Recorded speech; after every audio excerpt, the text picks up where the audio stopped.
How has adding the ball coach into training sessions helped your son and his teammates improve their performance?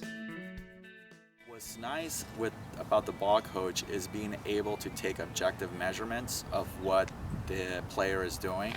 And sometimes it's difficult from a son to father relationship or a coach to a player relationship sometimes to say, well, I don't feel like I'm doing wrong what you say I'm doing wrong.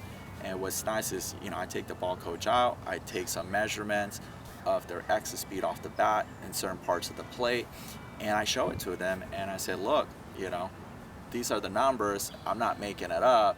And so the player kind of will buy into, oh, okay, yeah, I really do need to make some adjustments based on what I'm seeing off the numbers that the ball coach is putting out. So it takes some of that burden that, hey, I'm not picking on you, I just see some things, and here are the measurements to go along with that. How has using the ball coach helped your coaching methods when training with your son and his teammates? One example that I use the ball coach for is exit speed off the bat. And so we have a drill where we take a tee, obviously we put it inside, middle, and outside of the plate, and I have them hit 10 balls on each side and say, look, is your exit speed consistent in all those three, middle, inside, and outside? And if we see a large variation on one part of the plate to the other, then we know that we need to work better on our approach. So it's kind of nice because, if he's hitting really well on the outside of the plate, but not really well on the inside of the plate,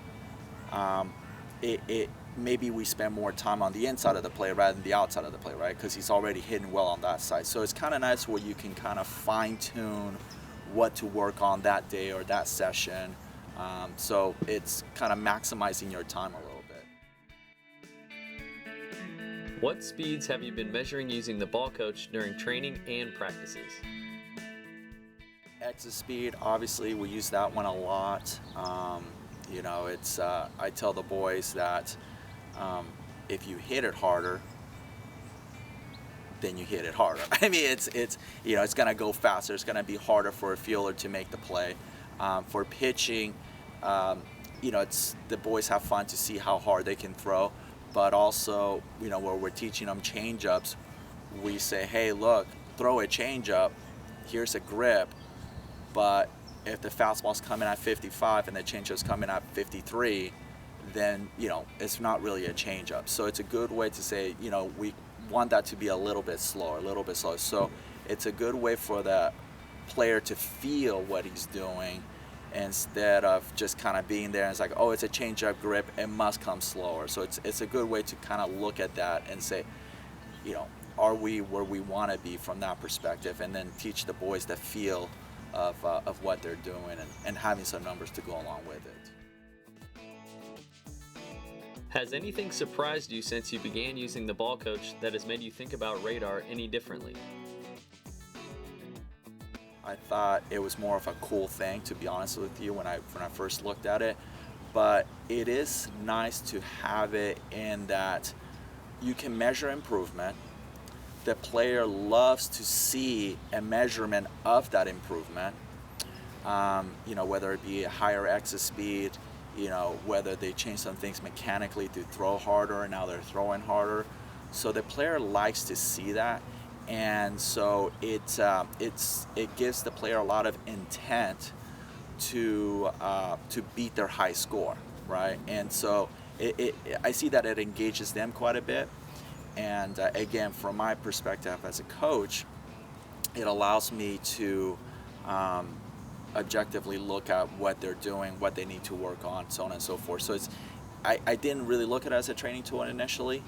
But I see the value of it now as a training tool, and the boys they like to see numbers. Would you recommend the ball coach to any other coaches and parents? Absolutely. I mean, just from the feedback that I get from parents and coaches when I bring it out to measure what the kids are doing, they become very interested. I explain the philosophy behind it, which is this is an objective way of measuring what they're doing, you know, how hard they're hitting the ball, right? Instead of saying, hey, you know, Billy over here is really big and he can hit the ball really hard. Well, we can measure that. Is he really hitting as hard as you think he is? From a pitching perspective, you know, did that mechanical change, having him stride longer, add miles per hour to his fastball, right? Is that changeup grid that we're teaching him taking speed off the ball, right? Well, it's hard to do that sometimes by the eye, right? Especially when they're at this age in Little League. But with a radar, you're able to measure it, and you say, okay, are these adjustments translating into what we're trying to get? Well, by objectively doing it with a radar gun, it really allows me and the players to really make those adjustments, and it's effective because, again, the players buy into it, which is key, and makes my job easier.